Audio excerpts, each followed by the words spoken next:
நல்ல ஆசையோடும் துணை முதலமைச்சருடைய ஆதரவோடும் தோழமை இயக்கங்களுடைய நல்ல ஆதரவோடும் கோவை தெற்கு சட்டமன்ற தொகுதியில் 2026 இந்த சட்டமன்றத்தினுடைய பொது தேர்தலில் உதயசூரியன் சின்னத்திற்கு மக்களை சந்தித்து வாக்குகளை பெற்று ஒரு மகத்தான வெற்றியை கழக தலைவருடைய கரங்களில் சமர்ப்பிப்போம். அதற்கான பணிகளை முன்னெடுத்திருக்கின்றோம்.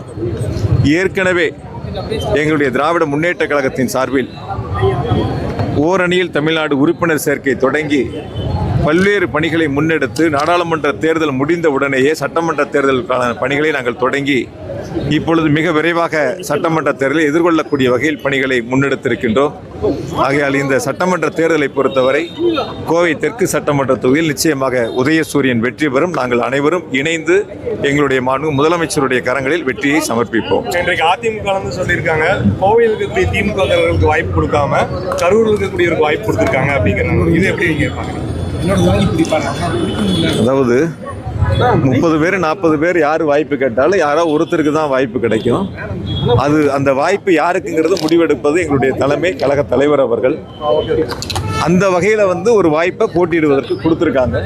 வாய்ப்பு கிடைக்காதவங்களுக்கு மற்ற வாய்ப்புகள் உருவாக்குவாங்க. எத்தனையோ வாய்ப்புகள் இருக்குது இயக்கத்தில், அரசாங்கத்தில். அந்த வாய்ப்புகளை அவங்களை உருவாக்குவாங்க. திராவிட முன்னேற்ற கழகத்தில் யாருக்கு வாய்ப்பு கிடைத்தது யாருக்கு கிடைக்கவில்லை என்பதை ஆதங்கப்பட வேண்டிய அவசியம் நீங்கள் சொல்லக்கூடிய அந்த கட்சிக்கு தேவையில்லை.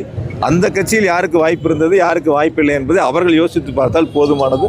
எங்கள் இயக்கத்தில் எங்கள் தலைவர் முடிவு செய்வார் யாருக்கு வாய்ப்பு கொடுக்க வேண்டும் என்பதை. அந்த வகையில் எனக்கு வாய்ப்பை கொடுத்து கோவையில் நிற்பதற்கான உத்தரவுகளை வழங்கியிருக்கின்றனர். அதற்கான பணிகளை நாங்கள் முன்னெடுத்திருக்கிறோம். திமுகவின் எதிர்ப்பு வாக்குகள் விஜய்க்கு கொடுத்தாங்கன்னா திமுக மீண்டும் ஆட்சிக்கு வந்துடும். அதனால விஜய்க்கு வாக்களிக்க கூடாது, திமுக வெற்றி பெற வைக்கிறது தான் விஜயோடைய கொள்கை அப்படிங்கிற மாதிரி இன்னைக்கு அதிமுக முதலமைச்சர் SP வேலுமணி பேசியிருக்காரு.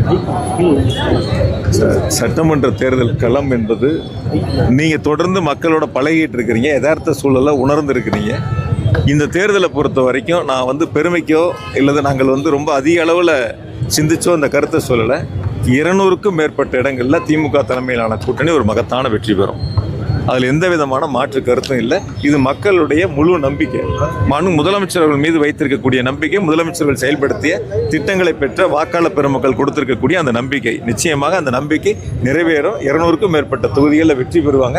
நீங்கள் பொறுத்திருந்து வாக்கு எண்ணிக்கை 4ஆம் தேதி அன்னைக்கு நம்ம எல்லாரும் ஒன்றா இருப்போம். அன்னைக்கு பொறுத்திருந்து பாருங்க, நிச்சயமாக நடக்கும். கோவையை பொறுத்த வரைக்கும் பார்த்தீங்கன்னா ஒரு சில தொகுதிகளில் வெற்றி வாய்ப்பு இருக்கக்கூடிய தொகுதிகளில் அதிமுகவை சேர்ந்த SP வேலுமணி, திமுகவை சேர்ந்த செந்தில் பாலாஜி அண்டர் டீலிங் போட்டு தொகுதி ஒதுக்கீடு பண்ணாங்க.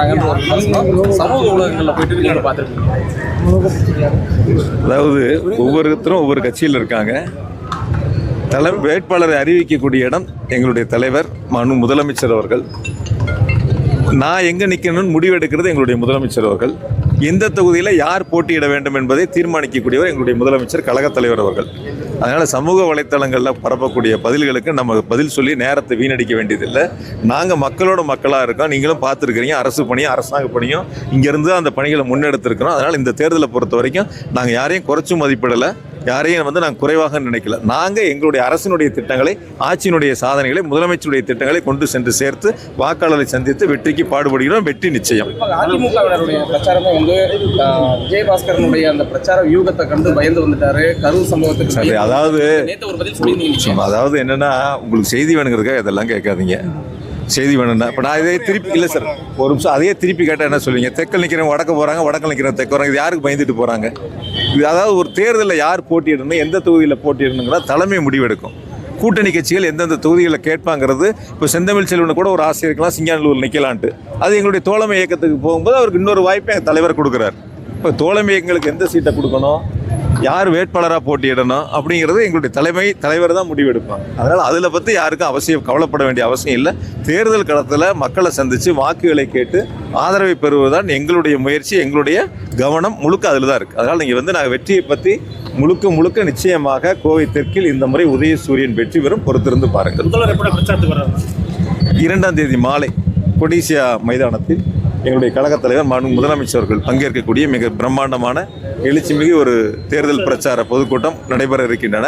7 சட்டமன்ற தொகுதிகளை உள்ளடக்கிய அந்த தொகுதிகளுக்கான வேட்பாளர் அறிமுக கூட்டமாக அங்கே நடைபெற இருக்கின்றன. 1 லட்சத்திற்கும் மேற்பட்டோர் அந்த கூட்டத்தில் பங்கேற்பதற்கான ஏற்பாடுகளை செய்திருக்கிறார்கள். பணம் பொருள் கொடுத்து தான் இந்த முறை வெற்றி பெறுவதற்கான சூழலை உருவாக்கிட்டு இருக்கிறாங்க அப்படின்றது அதிமுகவாகட்டும் திமுகவாகட்டும் 2 கட்சிகளும் இருக்கக்கூடிய ஒரு குற்றச்சாட்டாக. அதாவது தேர்தல் இப்போ தான் அறிவிச்சிருக்குன்னா வேட்புமனுவே முடியலை. ஒவ்வொரு இயக்கங்களும் தலைவருடைய பிறந்தநாள் அன்னைக்கு பிறந்தநாளை முன்னிட்டு கொடுக்கக்கூடியது பொதுமக்களுக்கு அல்லது கழகத்தினுடைய நிர்வாகிகளுக்கு தொண்டர்களுக்கு கொடுப்பது வழக்கமான ஒன்று. நலத்திட்டங்கள் கொடுக்குறது வழக்கமான ஒன்று. தேர்தல் இப்போ தான் அறிவித்து வேட்புமனு கொடுத்துருக்கோம்.